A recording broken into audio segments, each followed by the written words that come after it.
Hello student, मी Ravi sir, Shri Chaundeshwari science academy इचलकरंजीमधून. तर विद्यार्थी मित्रो, आपण cell the unit of life lecture number 20 वर पोचले आहे. Topic name as cell the unit of life lecture number 20. तर यापूर्वी मला काही MCQ मी तुम्हाला विचारणार आहे, त्याचं तुम्हाला आन्सर करायचं आहे कमेंट बॉक्समध्ये. ओके. पहिला, which structure is known as functional unit of Golgi body? Question परत बघा. which structure is known as functional unit of Golgi body? Golgi complex. Golgi complex मध्ये फंक्शनल युनिट काय आहे त्याचं नाव मला सांगायचं आहे. सेकंड वन, जो स्पर्म आहे, ॲनिमल स्पर्म म्हणा किंवा ह्युमन स्पर्म मध्ये स्पर्ममध्ये गोल्जी बॉडी मोडिफाय होत्या. बॉडी काय होत्या? मोडिफाय होत्या आणि एक स्ट्रक्चर बनत्या. त्या स्ट्रक्चरचं नाव सांगायचं आहे. स्पर्म मध्ये जे हेड आहे त्यामध्ये गोल्जी बॉडी मोडिफाय होऊन एक स्ट्रक्चर बनवले. त्या स्ट्रक्चरचं नाव तुम्हाला काय करायचं आहे? सांगायचं आहे. आणि तिसरा एक क्वेश्चन सांगा मला की गोल्गी बॉडी जे ग्लायकोप्रोटीन आणि ग्लायकोलिपिड बनवत्या. परत एकदा बघा, गोल्जी कॉम्प्लेक्स जे ग्लायकोप्रोटीन आणि ग्लायकोलिपिड बनवत्या त्या प्रोसेसचं नाव सांगायचं आहे मला. प्रोसेसचं नाव काय आहे सांगायचं आहे. ही 3 MCQ मला काय करा, कमेंटमध्ये आन्सर करा आणि मग तुम्हाला मी पुढचं स्टार्ट करेन. ओके. तर पहिल्यांदा आपण बघूया आपली प्रिय पुस्तिका NCERT काय बोलत्या. लायझोझोम. आता झोमचा अर्थ काय ना? बॉडी. BODY body. तर lysosome these are membrane bounded vesicular structure. काय लोकांना ही व्हेसिक्युलर म्हणजे काय? पाऊच समान. ही पाऊच म्हणजे पिशवी आहे आणि ह्यात काय आहे? ह्याच्या आत काय आहे? केमिकल आहे आणि असं स्ट्रक्चर आहे, त्याला म्हणायचं व्हेसिक्युलर स्ट्रक्चर. लायझोझोमला सिंगल मेम्ब्रेन आहे. बरं, परत पहा. These are membrane bounded vesicular structure form by the process of packaging of Golgi apparatus. आपल्याला माहिती आहे की SCR काय करतोय? SCR हा गोल्जी बॉडीला बनवतोय आणि गोल्जी बॉडी काय बनत्या? लायझोझोम बनत्या. की गोल्जी बॉडीमध्ये जे काही प्रोटीन आहे ते मोडिफाय होऊन ते पॅकेट केले जाते आणि हे पॅकेट करून या ठिकाणी पुढं लायझोझोम बनला जातोय. दे isolated रायबोझोमल व्हेसिकल have been found to a very rich amount type of hydrolactic enzyme. Hydrolactic enzyme. ते काय म्हटलं बघा की लायझोझोम मध्ये जे काही केमिकल आहे ते हायड्रोलॅक्टिक एन्झाईम्स आहेत. आता काय करा, थोडस माझ्याकडे या ठिकाणी लक्ष द्यायचं. मी सांगेन तुम्हाला. बघा इथं काय सांगतात. हायड्रोलॅक्टिक एन्झाईम हे समजण्यासाठी 2 मिनिटं लक्ष द्या. सेलमध्ये गोल्जी बॉडी हे काय करल्या? प्रोटीनचं मोडिफिकेशन करायला आणि प्रोटीनचे मोडिफिकेशन करून एन्झाईम बनलं जाते. आणि गोल्जी बॉडीमध्ये जी सिस्टरनी आहे ती फंक्शनल युनिट आहे. काय म्हटलंय की जे काही सिस्टरनी आहे ती फंक्शनल या ठिकाणी युनिट आहे आणि ह्यामध्ये काय केले जाते? प्युरेस्ट फॉर्म मध्ये जे डायजेस्टिव्ह एन्झाईम भरलेले असतात. प्युरेस्ट फॉर्म मध्ये डायजेस्टिव्ह एन्झाईम भरलेले असतात. आपण म्हणणार अजून पण काय समजलं नाही. बघा, पहिला मी सांगतो what is the meaning of digestion. What is the meaning of digestion? Sir आपण डायजेशन मध्ये पोहोचला काय? 2 मिनिट बघा. पहिला समजून घेऊया what is the meaning of digestion.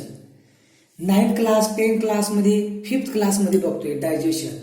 Digestion is a process in which complex molecule are broken down into similar one. काय म्हटले की डायजेशन मध्ये जे काही फूड आहे ते कॉम्प्लेक्स फूड आहे. कॉम्प्लेक्सचा अर्थ मराठीमध्ये जटिल, आणि त्याला काय करायचं, सिंपल फॉर्म मध्ये करायचं आहे. सिंपल फॉर्म करणे यालाच आपण काय म्हणतोय, डायजेशन. तर बघा याचा अर्थ कॉम्प्लेक्स हा काय असणार, पॉलिमर आहे. या पॉलिमरला काय करायचं आहे, सिंपल म्हणजे मोनोमर.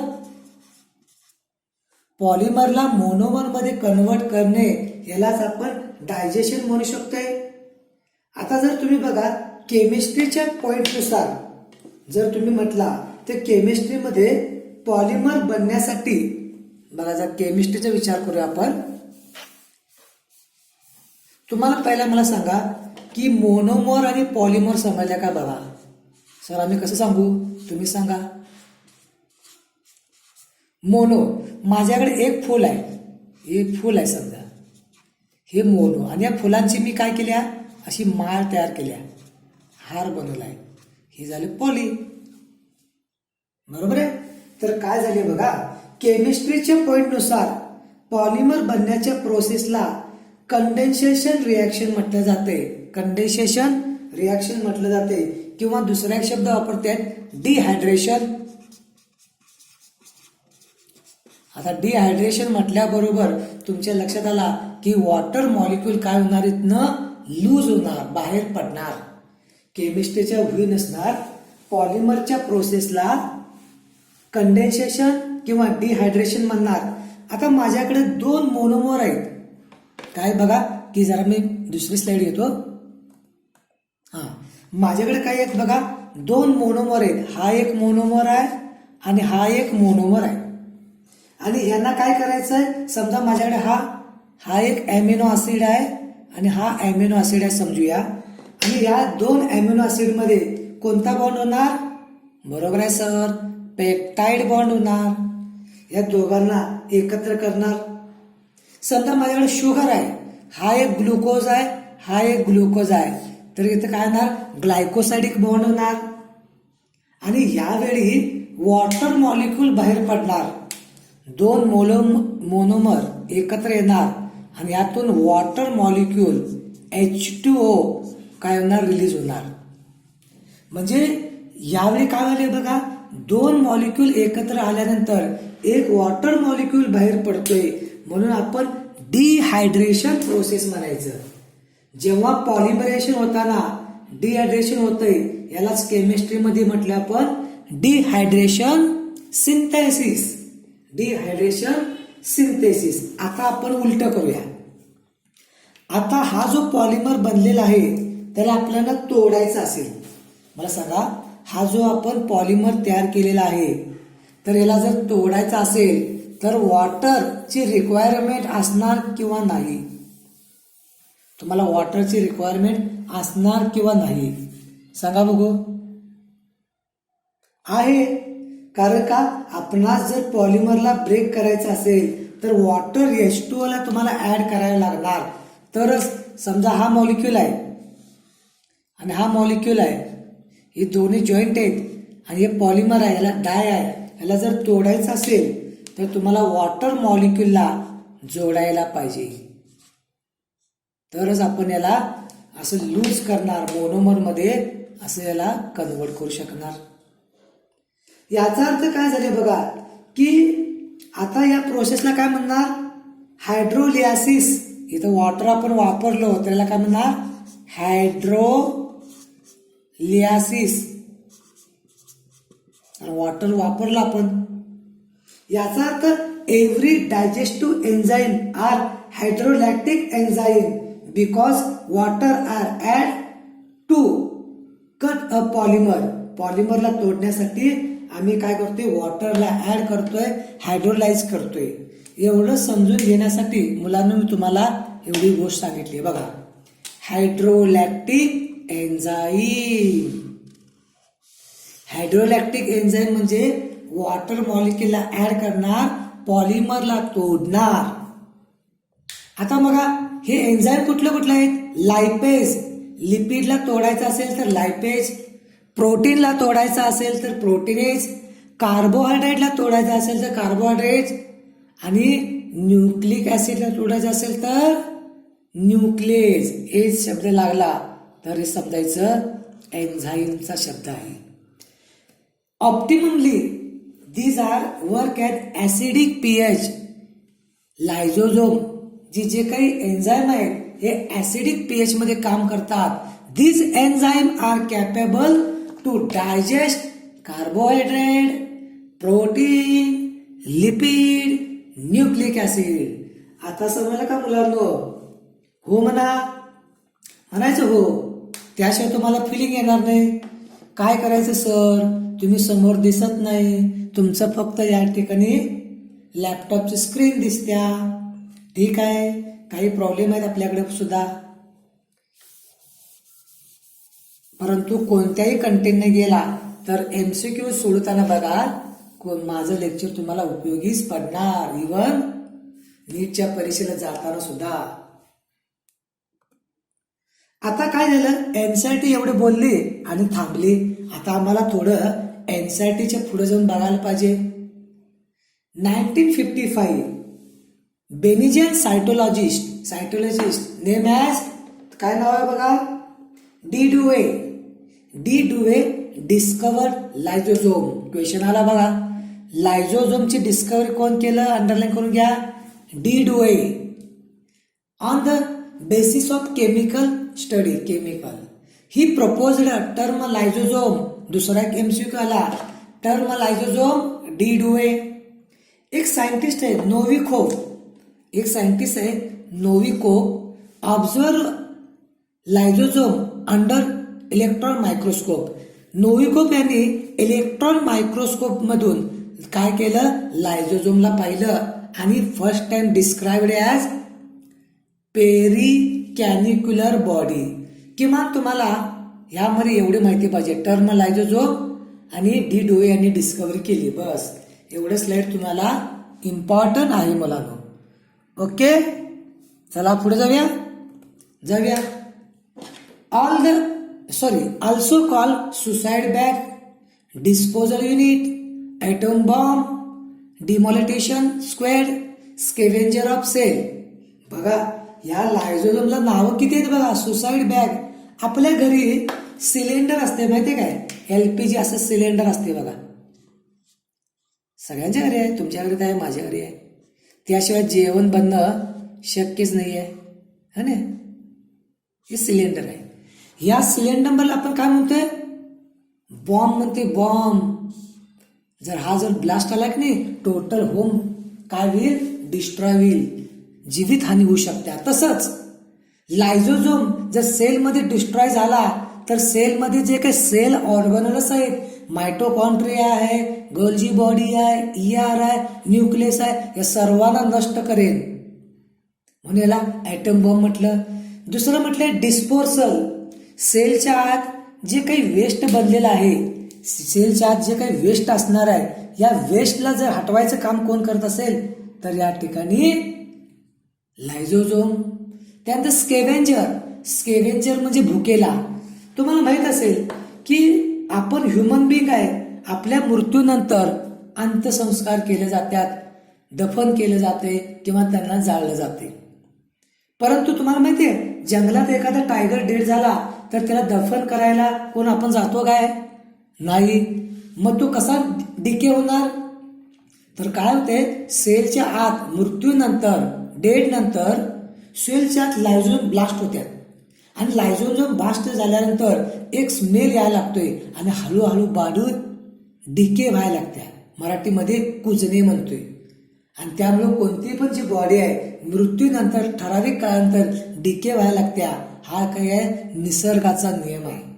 ह्याच्या पाठीमाग कोण आहे, लायझोझोम. कारण लायझोझोमचा पीएच किती आहे माहिती तुम्हाला? पीएच ऑफ लायझोझोम विचारलाय, पीएच पोटेन्शियल हायड्रिया 5. हा क्वेश्चन मध्ये विचारलाय मुलांनो. They occur in all animal cell. जर लायझोझोम बघितला तर सर्व ॲनिमल सेल मध्ये पाहायला मिळणार, कारण प्लांट मध्ये जी रिक्वायरमेंट नाही आहे. Exception RBC, they are bundled in WBC. WBC मध्ये जास्त मॅक्रोफेज जे काही बघा, हे डब्ल्यूबीसी आणि मॅक्रोफेज कुपर सेल जे आहेत ते जे आपल्या बॉडीमध्ये डिसीजेस कॉजिंग एजंट जे पायथोजन येतात त्यांना डिस्ट्रॉय करण्यासाठी असतात आणि म्हणून त्यांच्यामध्ये लायझोझोम जास्त असणार. ऑस्टिओक्लास्ट फॉर्मेशन ऑफ बोन, बोन बनते ना आपली बोन, हाडे म्हणतोय आपण हाडे, तर त्यामध्ये सुद्धा आहे. पॅन्क्रिया, पॅन्क्रियामध्ये तुम्ही म्हणताय डायजेस्टिव्ह पॅन्क्रिट ज्यूस आहे. मग पॅन्क्रिट ज्यूस काय करायले, जे कॉम्प्लेक्स फूड आहे त्याला काय करायले सिंपल फॉर्म मध्ये बनाले. याचा अर्थ पॅन्क्रियाच्या ज्यूस मध्ये लायझोझोम पाहिजे. Spleen, kidney, lysosome have no characteristic, they are spherical. Lysosome कायम तुम्हाला राऊंड किंवा स्पेरिकलच पाहायला मिळणार. They size about 0.2 micrometre to 0.8. Okay, जरा पुढे जाऊया. चला, ही इमेज आहे आपल्याकडे. जरा मी कट करेन तुम्हाला, दिसते का बघा. तर ह्या ठिकाणी एक सेल आहे आणि या सेलचं या ठिकाणी काय आहे, हा जो सेल आहे या सेल मधला आपण लायझोझोम काय केला इथं मॅग्निफाय केलाय. आणि आज जे काही केमिकल आहे हे केमिकल आहे ऍसिड हायड्रोलेज. ह्यात जे केमिकल काय आहे ऍसिड हायड्रोलेज. सरळ सरळ क्वेश्चन विचारलं जातंय, लायझोझोम मध्ये जे काही केमिकल आहे ते काय आहे ऍसिड हायड्रोलेज. बरोबर आहे, कारण वॉटर मॉलिक्युलला ऍड करून काय करतोय पॉलिमरला तोडलं जातंय किंवा हायड्रोलॅक्टिक एन्झाईम असं म्हणू शकतोय आपण यांना. ओके, पण तेच बघा. तर इथे काय दिले बघा, इथे घोळ काय आहे बघा, की जे काही दिले तिने जर बघा की तुम्ही सेल वॉल इथे जे काही लिहिलंय हे चुकीचं लिहिलंय बघा. हे सिंगल मेम्ब्रेन पाहिजे, फक्त काय पाहिजे लायझोझोमला सिंगल मेम्ब्रेन आहे, सेल वॉल नाही. आता थोडस एक्स्ट्रा बघालोय आपण.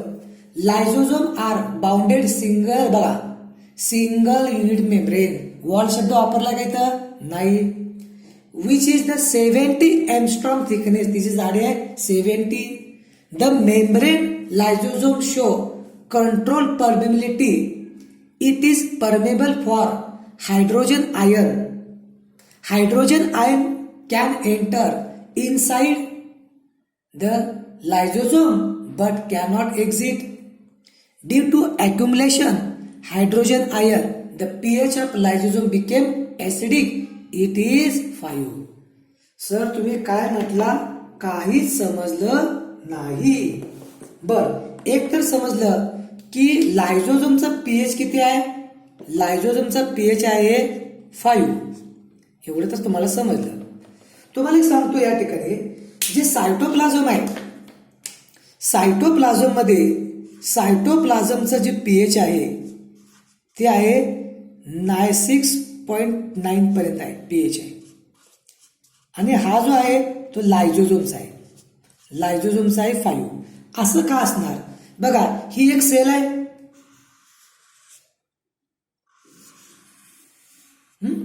सेलच्या आत काय आहे, हा लायझोझोम आहे. समजा मी काय म्हणाले, सेलच्या आत हा मोठा लायझोझोम आहे.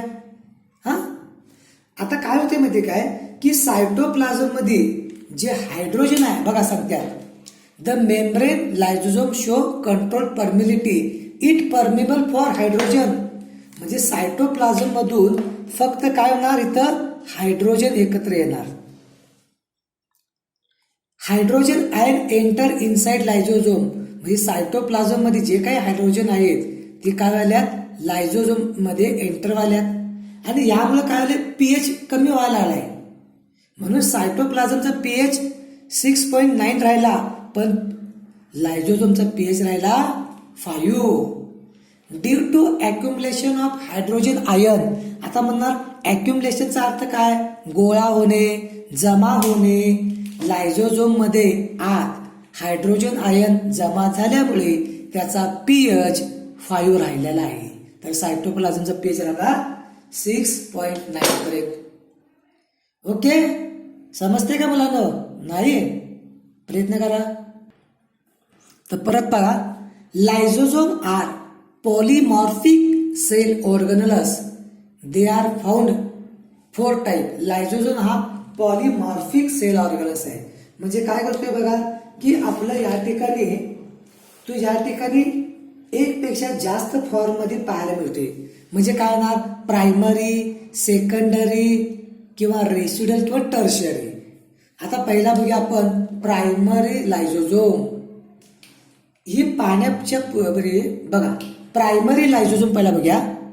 Is also known as protolysosome, true lysosome. These are direct bird from Golgi body.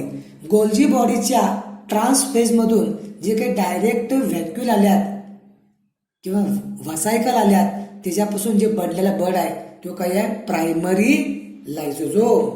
This contain hydrolytic enzyme are involve in digestion. Hydrolytic enzyme काय करतात, डायजेशन मध्ये आपल्याला या ठिकाणी हेल्प करतात. आता काय आले बघा या ठिकाणी, हे पहिला बघूया, न समजलं तर आपण नंतर बघूया. This enzyme are function in acidic pH, so called acid hydrolase. मगाचे शब्द वापरला बघा. लायझोझोमचे जे एन्झाईम आहेत ती ऍसिडिक पीएच मध्ये काम करतात म्हणून त्याला म्हटलं आहे acid hydrolase. In primary lysosome 54 type acid hydrolase identify. These are present in purest form. This enzyme able to digest most of biological substance. If this lysosome accidentally get blast inside cell, lysis of cell. समजा लायझोझोमचं जे काय आतच blast झाला तर संपूर्ण sale काय होईल, destroy होईल. त्याला म्हणते lysis of cell. Secondary lysosome also known as telolysosome digestive vacuole by the process of phagocytosis. फायगोसायटिस म्हणजे काय होणार, की एखादा बॅक्टेरिया किंवा या ठिकाणी डिसीजेस कॉझिंग एजंट आहे त्याला डायजेस्ट करण्यासाठी आपल्या सेलमध्ये जे काम करतात, मस्ट सेल, WBC सेल, त्यांना फायगोसायटिक म्हणतोय आपण. फायगोसायटिक वेसिकल, फायगोझोम, आणि त्यांच्यामध्ये तुम्हाला सेकंडरी लायझोझोम पाहायला मिळणार. Phagosome fuse the primary lysosome as a result secondary lysosome form where process operate. आता जरासं मी तुम्हाला सांगतो, माझ्या पद्धतीनं सांगतो. तर काय आलं बघा, की माझ्याकडे या ठिकाणी लायझोझोम आहे. याला म्हणतो प्रायमरी लायझोझोम. आता लक्ष द्या, मगाशी काय बोललं नाही समजलं तरी चालेल. त्यानंतर माझ्याकडे इथं आहे फूड व्हॅक्यूल. माझ्या बाजूला एक आहे फूड व्हॅक्यूल. ह्याला म्हटलं मी फूड व्हॅक्यूल. व्हॅक्यूल माहिती आहे तुम्हाला, बरोबर आहे. आता हे जे फूड व्हॅक्यूल आणि प्रायमरी लायझोझोम एकत्र आलीत, फ्यूज झालीत म्हणूया. हे काय झाली, फ्यूज झालीत आणि एक स्ट्रक्चर बनलं. हे जे स्ट्रक्चर बनलंय या स्ट्रक्चरला नाव म्हणणार मी SL, सेकंडरी लायझोझोम. आणि यामध्ये काय होणार, हे लायझोझोमचं कंटेंट तर असणार आणि प्लस फूड व्हॅक्यूल. फूड व्हॅक्यूल मध्ये जे कंटेंट आहेत ना हे पण पाहायला मिळणार. आता काय झालं बघा, यातले जे फूड जे आहे ते काय केलं, डायजेस्ट करणार, बरोबर आहे. आता ह्याच्या पुढे काय होणार, यातले जे फूड आहे ते काय केले जाते, डायजेस्ट केले जाणार. याला म्हणणार रेसिड्युअल लायझोझोम. बघा लायझोझोम बदलला ना, याला काय करायचं आहे, आज जे काही कंटेन आहे हे जे फूड आलेलं आहे ना याला डायजेस्ट करायला पाहिजे आणि याला म्हणणार आपण रेसिड्युअल. आणि फूड डायजेस्ट केल्यानंतर काय केलं जाणार, एक्झोसायटोसिस. जे काही अनडायजेस्टेड मटेरियल असणार त्यातलं समजा अनडायजेस्टेड काही कंटेन असेल तर त्याला काय करायला पाहिजे, बाहेर सोडलं पाहिजे. यामध्ये अनडायजेस्टेड काय असेल तर याला काय म्हणणार, एक्झोसायटोसिस. बघा याचा अर्थ तुम्हाला काय दिसायला बघा की डायजेशन काय झालं बघा. प्रायमरी लायझोझोमनं फूड व्हॅक्यूल मधलं फूड काय घेतलं डायजेशनसाठी, बरोबर आहे.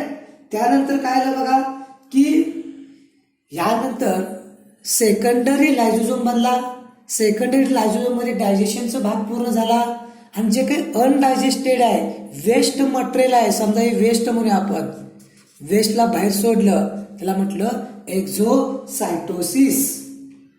त्याचबरोबर काही वेळा काय होते की सेलमध्ये एखादी सेल आहे त्याला ऍक्टिव्हली काम करायचं असते. हे जरा भाग बाजूला घ्या. समजा एक सेल आहे, ह्या सेलला काय करायचं आहे ऍक्टिव्हली काम करायचं आहे आणि यासाठी तिला 40 मायटोकॉन्ड्रियाची रिक्वायरमेंट आहे. 40 मायटोकॉन्ड्रिया काम झाल्यानंतर आता गरज नाही आहे त्यातल्या आता 30 मायटोकॉन्ड्रिया आम्हाला नको आहेत, तर या 30 मायटोकॉन्ड्रियांना डायजेस्ट करायचं काम कोण करणार, हा प्रायमरी लायझोझोम. लक्षात ठेवा, हा लक्षात. म्हणून ॲटोफॅगोसायटिक लायझोझोम म्हणू शकतो यांना. काय म्हणू शकते ॲटोफॅगोसायटोसिस लायझोझोम म्हणू शकते. बघा वेगवेगळं ग्रुप पाहायला मिळालं, प्रायमरी लायझोझोम, सेकंडरी लायझोझोम आणि रेसिड्युअल. बघा तेच तुम्हाला मगाशी दिले. परत एकदा बघा, हे जरा मी कट करीन.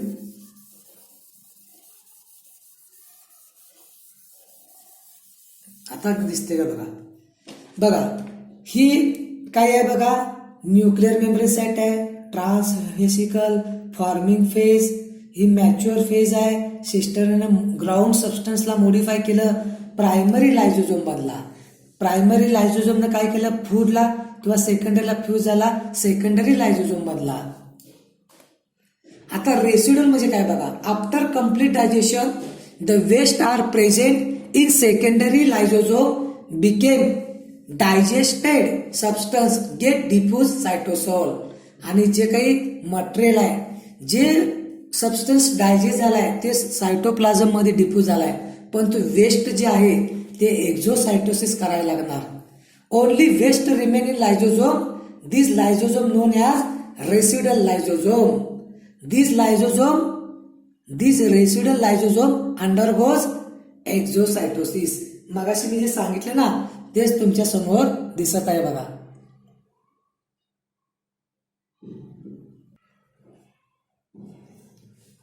ॲटोफॅगोसायटिक लायझोझोम मगाशी मी सांगितलं होतं.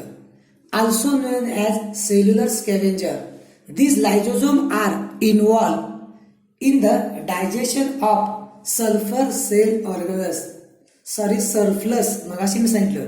समजा एक सेल आहे, एक ऍक्टिव्ह सेल आहे आणि या ऍक्टिव्ह सेलमध्ये काय होतं, काम करण्यासाठी 40 मायटोकॉन्ड्रिया होती. काम पूर्ण झाल्यानंतर यातील 30 मायटोकॉन्ड्रियाची गरज नाही आहे.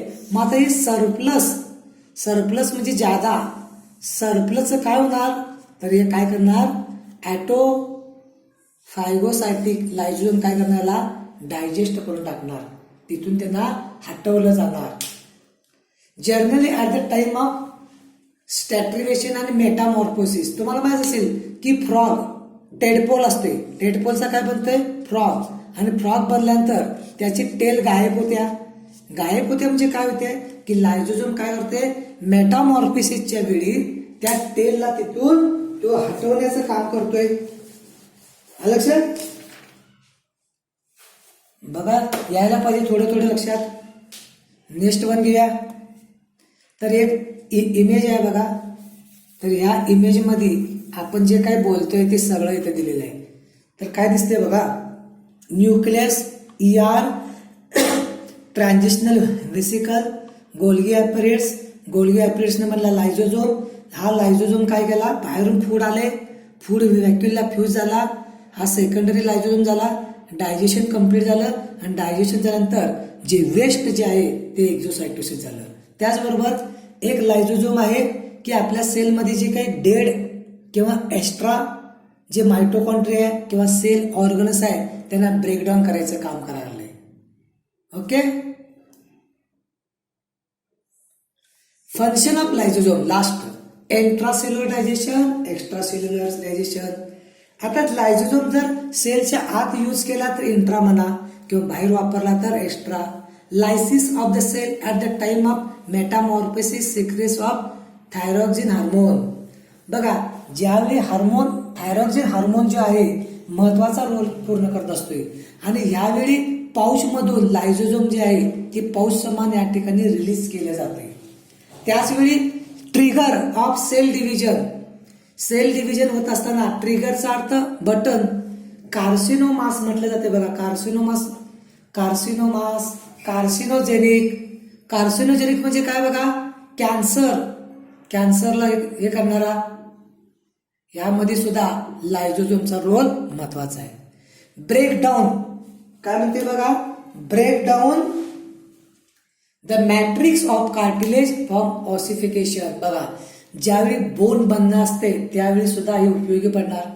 Intracellular scavenger sperm penetration to the egg. माहिती आहे, जे स्पर्म आहे या स्पर्मच्या हेडवर असते ना, पेनिट्रेशन करताना हे जो ओहम आहे या ओहमला फ्यूज होण्यासाठी हा जो स्पर्म आहे हा मिडल भाग आहे आणि टेल आहे. या स्पर्मच्या हेडवर तुम्हाला या ठिकाणी काय दिसतोय, ऍक्रोझोम असतोय. हा ऍक्रोझोम, ह्याला म्हणायचं ऍक्रोझोम. ऍक्रोझोम इज बिग लायझोझोम असं म्हटलं जाते मगाशी. ऍटोलेसिस किंवा ऍटोडिज्युलेशन ड्युरिंग पॅथॉलॉजिकल कंडिशन, त्याला काय म्हटलंय बघा, नेक्रोसिस. काही जी पाने आहेत ती काय होतात बघा, सनलाईट न मिळाल्यानंतर त्याच्यामध्ये धब्बधब येतात, डिकम्पोज होतात, त्याला नेक्रोसिस म्हणतात. टिश्यू डॅमेज होणे याला नेक्रोसिस म्हणतात. आणि पोस्टमार्टम, ज्यावेळी एखादा ॲनिमल डेड होत आहे त्यावेळी काय करते, लायझोझोम आहे सेलच्या आत ब्लास्ट होत्यात आणि याला या ठिकाणी स्मेल येतोय आणि बॉडी काय होत्या, डिकम्पोज होत्या, डिके होत्या, कुजत्या असं म्हटलं जाते. आता एवढं पूर्ण झालं. आता यानंतरची गोष्ट आहे ती आम्हाला व्हॅक्यूल. आता व्हॅक्यूलच्या बाबतीत हे एनसीईआरटीचा स्लाइड आहे, इथं लोगो तिथं टाकायचा राहिला आहे. आपण घेऊया NCERT या बुक मधलं आपण पेज उचलले. The vacuole is membrane bounded space found in cytoplasm. माहिती आहे आपल्याला, व्हॅक्यूल जे आहे ते आम्हाला कुठं पाहायला मिळणार, प्लांट सेल मध्ये पाहायला मिळणार. बरोबर आहे की व्हॅक्यूलची जी मेम्ब्रेन आहे त्याला काय म्हणतो आपण, टोनोप्लास्ट. टोनोप्लास्ट काय आहे, लिव्हिंग आहे. आणि व्हॅक्यूल मध्ये जे फ्लुइड आहे त्याला म्हणतोय सेल सॅप. सेल सॅप काय आहे, नॉन लिव्हिंग आहे, लक्षात ठेवा. सेंट्रल व्हॅक्यूलला सेल सॅप म्हणणार. आणि व्हॅक्यूलच्या आत एवढं आपल्याला माहिती आहे. Vacuole are is the membrane bounded space found in cytoplasm. It contain water, sap, excretory product, another material not useful. कारण का बघा की प्लांट मध्ये लायझोझोम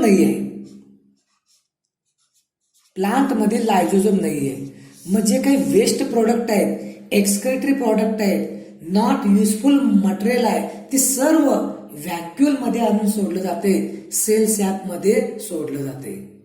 आणि लक्षात ठेवा, सायटोप्लाझम पेक्षा व्हॅक्यूलचं कॉन्सन्ट्रेशन जास्त असते आणि त्यामुळं काय केलं ते अपोजिट काय केलं ते बघा, कॉन्सन्ट्रेशन ग्रेडियंट अपोजिट काय केलं ते सायटोप्लाझम मधून हे सर्व सबस्टन्स आत घेतले जातात. The vacuole is bounded by single membrane called tonoplast. लक्षात ठेवा, व्हॅक्यूलची जी मेम्ब्रेन आहे त्याला टोनोप्लास्ट म्हणा आणि ती काय आहे, लिव्हिंग आहे. लक्षात ठेवा. अरे याच्या आउटसाइडला काय आहे, cytoplasm. In plant vacuole can occupy up to percentage काय आहे बघा, 90% काय केलं जाते, व्हॅल्यूम ऍक्युएज केला जाते. बघा तर बघा की आपल्याकडं एक प्लांटचं 3D इमेज दिसते का बघा, दिसायला पाहिजे. तर इथे तुम्हाला काय दिसाले, हे व्हॅक्यूल आहे बघा, हे व्हॅक्यूल आहे आणि तुम्हाला पेरिफेरलला न्यूक्लियस दिसायलाय. ह्याच्यात काय आहे, सेल सॅप आहे. बरोबर आहे.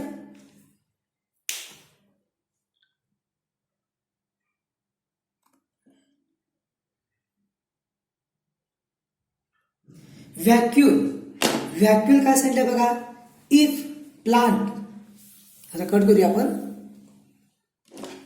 If plant is well water collected in vacuole producing regarding a plant without sufficient water pressure in the vacuole reduce the plant. बघा, प्लांटचा शेप जर ठरवा असेल तर व्हॅक्यूल मध्ये काय येणार, सेल सॅप आलेला असतोय. लक्षात, तर हे दिसायला तुम्हाला सेंट्रलला हा व्हॅक्यूल दिसायला बघा. हा, बाकीचं काही गरज नाही, आपल्याला सर्व माहिती आपल्याला. इन प्लांट, आता हा पण जो भाग आहे तो सुद्धा एनसीईआरटीचाच भाग आहे. इथे लोगो राहिलेला आहे एनसीईआरटी, एनसीईआरटी मधला भाग आहे. In plant the tonoplast facilitated transport and पाहिजे a number of ion other. बघा, टोनोप्लास्ट काय आहे, फॅसिलिटेड ट्रान्सपोर्ट करत्या. याचा अर्थ ह्याच्या या ठिकाणी विशेष पोर्स आहेत, प्रोटीन आहेत आणि या ठिकाणी एनर्जीची रिक्वायरमेंट लागते. बघा, तर मटेरियल, बघा काय सांगितलंय, मटेरियल अगेन्स्ट कॉन्सन्ट्रेशन ग्रेडियंट. लक्षात ठेवा काय केलं ते बघा, की बघा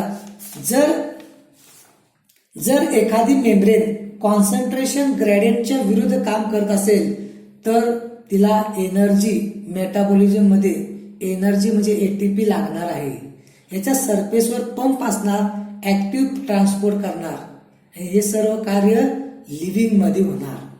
तेच म्हणतात बघा, काय सांगितलं, material against concentration gradient in to vacuole. Hence concentration is significantly higher in vacuole. Cytoplasm पेक्षा व्हॅक्यूल मध्ये कॉन्सन्ट्रेशन सिग्निफिकंटली हायर आहे. कारण का, की सायटोप्लाझम मध्ये जे काही वेस्ट प्रोडक्ट आहेत, जे उपयोगी काही केमिकल नाही आहेत, काही स्टेरॉइड्स आहेत, काही अॅमिनो ऍसिड आहेत, त्यांना काय करायचं आहे, आम्हाला व्हॅक्यूल मध्ये टाकायचं आहे. कारण प्लांट मध्ये लायझोझोम नाही आहे जे वेस्ट मटेरियल हटवण्यासाठी. आता थोडासा चेंज केला इने. बघा, प्रोटोझोआ म्हणजे कोण, अमिबा.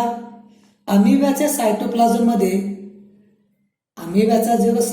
मध्ये कॉन्सन्ट्रेशन अधिक आहे आणि हा अमिबा किंवा पॅरामोशियम वॉटरमध्ये आहे. मग त्याच्या बॉडीमध्ये कॉन्सन्ट्रेशन जास्त असल्यामुळं बाहेरील वॉटर त्या अमिबा किंवा पॅरामोशियमच्या आत येणार आणि सतत वॉटर आत आल्यामुळं काय होणार बघा, अमिबा पॅरामोशियमची बॉडी फुलणार आणि ब्लास्ट होणार.